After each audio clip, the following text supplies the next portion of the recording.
everyone, and welcome to the Extreme TIG channel. In today's video I will talk about root and show you different techniques.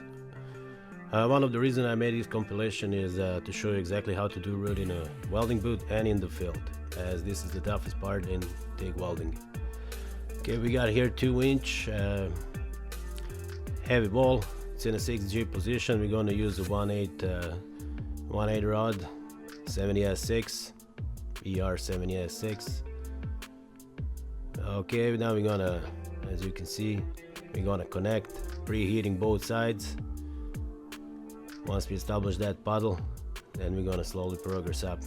The technique I'm using here is just adding that rod slowly in that puddle, keeping that rod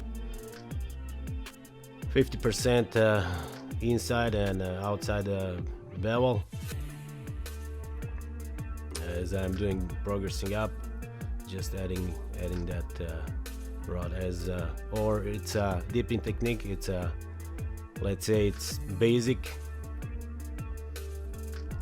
Another important part when we doing stop starts on a start part, you want to preheat sides. You see that flame? I focus more on the sides, not exactly in the middle. Once it starts melting, then you start adding rod.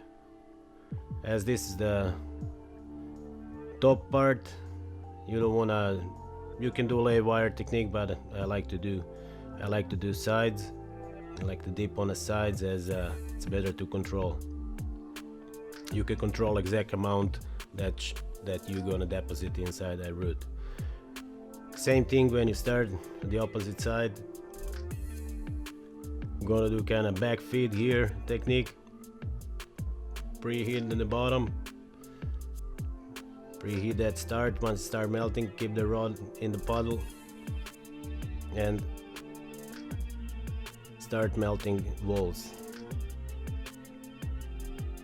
I'm doing a freehand here, as you can see, just leaning down bottom side of the cup, just to keep a little bit more steadier, but pretty much it's freehand.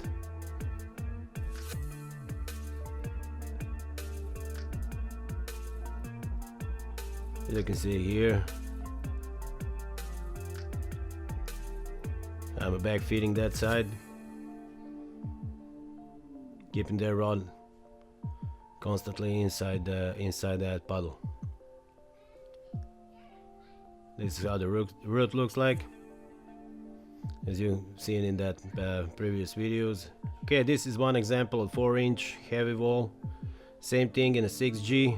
The only difference here is the tacks. You see the position of those tacks. So we got one side without tacks. That's the hardest side for me, as I'm a right hand, so I always like to do the hardest side first.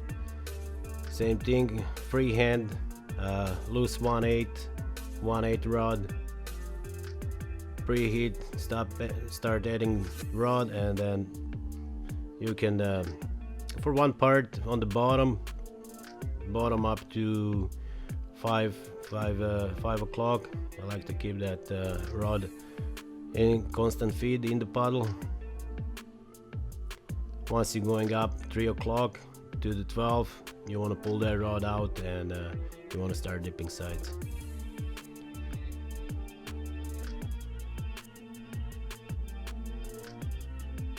You want a good preheat, and then just go stop climbing.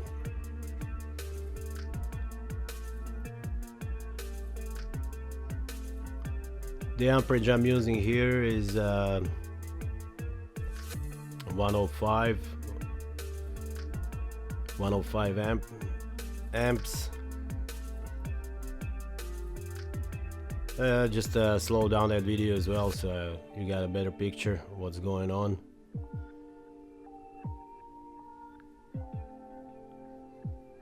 This is how it should look like. So the same thing as I said before, every time you doing starts, you want to preheat that existing weld. Once it starts melting, then you start start adding rod. You don't want to focus your tungsten right in the middle, as it might sag down. You just want to more focus on the sides.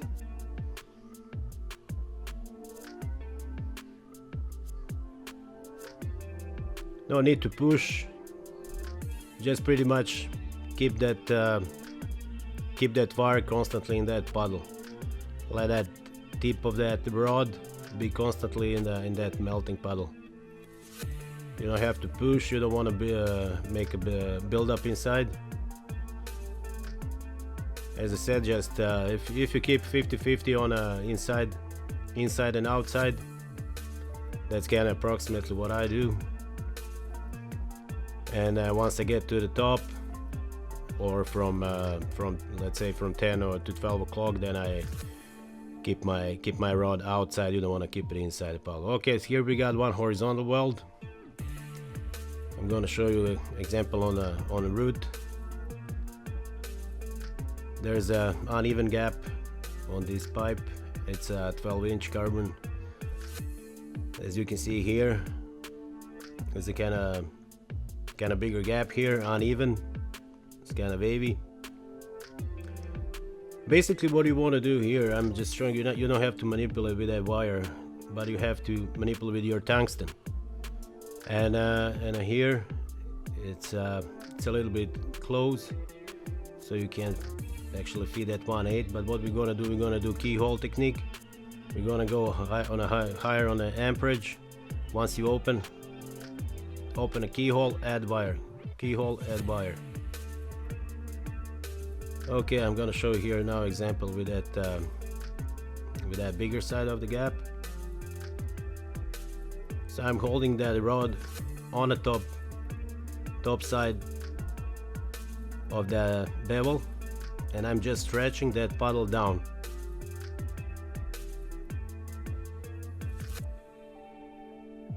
You don't really have to manipulate with a wire as well. You just keep that wire on the top, let it melt, and just lower that puddle down. The reason why we don't do that, because you want to have it's gonna be nice and uniform. Otherwise, all that excessive wire, it make you build up, and that build up is not gonna look nice, and it might be on the bottom side. Okay, as I said, here we got the little tight gap, so go up on the amperage. It's around 125, 130 amps. You want to do keyhole, add wire. Keyhole, add wire. You can even go harder, but just in case, it's easier to control. This is how the root looks like from the outside.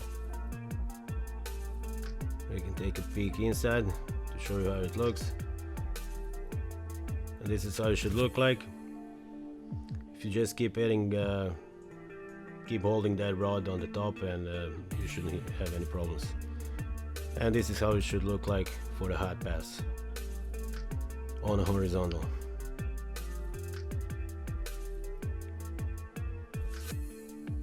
Okay, now we got a 5G in the field. We're gonna do back feed. I'm gonna walk the cup on that root pass.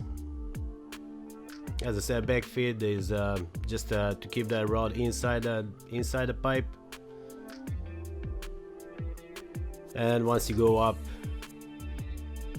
3 o'clock or 9 o'clock, depends on what side you're on, then you can switch. Okay, this is the bottom, as you see. Now we're gonna connect.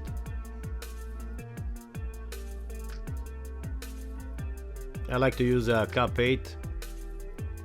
Just pay attention on your tungsten stick out. You don't wanna add you don't wanna have a tungsten inclusion, even though it's really close. it's really close tip of the tungsten and that puddle.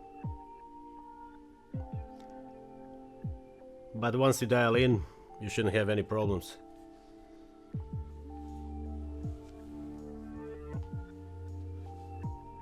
Here I'm just doing a constant feed on a back feeding technique. Hold the wire inside that puddle as you slowly progressing up.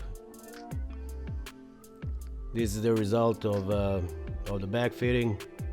It's a nice good root, solid. You don't have to worry about sag back, things like that.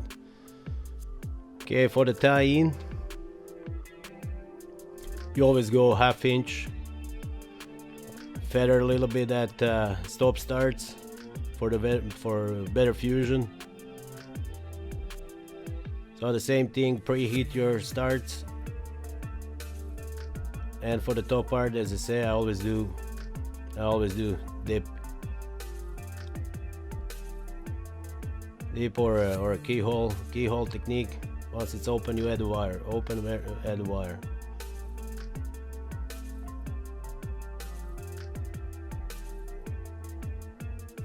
So now on the tie-in, you want to slow down, pause a little bit, pause on the sides, let it fuse really good, and then just go over 1/2 inch, even further. It's not gonna hurt.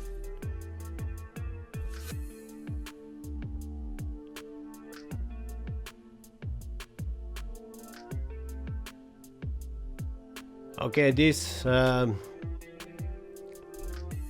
here I'm gonna show you. This is a freehand. So for the freehand, the same thing. I'm using back feed technique. Always on the bottom to 8 o'clock or to 5 o'clock. I'm always using back feed technique, keeping rod inside, feeding through the pipe, holding it in the puddle, and slowly going up, burning those edges.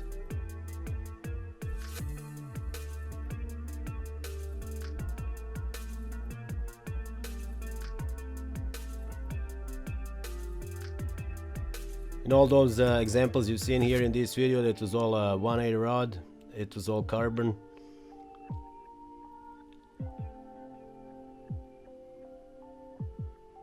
So freehand or walking the cup, same thing. Depends what's easier for you, but both techniques are good. Okay, here's one oldie I pulled up from my archive. I'm gonna show you. This is a really big app. This is a jacket. We got a jacket 90. It's a really big gap here, as you can see. It's gonna be a little bit different technique.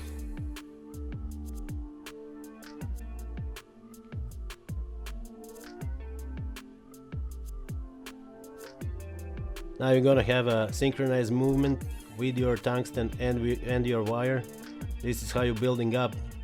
We're doing like a bridge, but it's a root. And you slowly closing that gap while having enough still meaty inside and outside. As you can see here, just adding one side, other side, maybe even holding through the middle. But it's all about timing, and just once you dial in, everything should be fine. Just to give you a few examples in this video, working on some new projects, and that's it pretty much. Nothing fancy, you know, just business as usual. Well, I hope you guys enjoyed today's video. Learn something new, see some new different techniques. As I said, I'm working on some new projects, and more you burn, more you learn. There's no other way around, guys. Okay, and today I have a little special guest. with me. That's my little daughter, and she's gonna end video for me. If you like this video, give it a big thumbs up. Thank you for watching, guys. See you on the next one. Bye.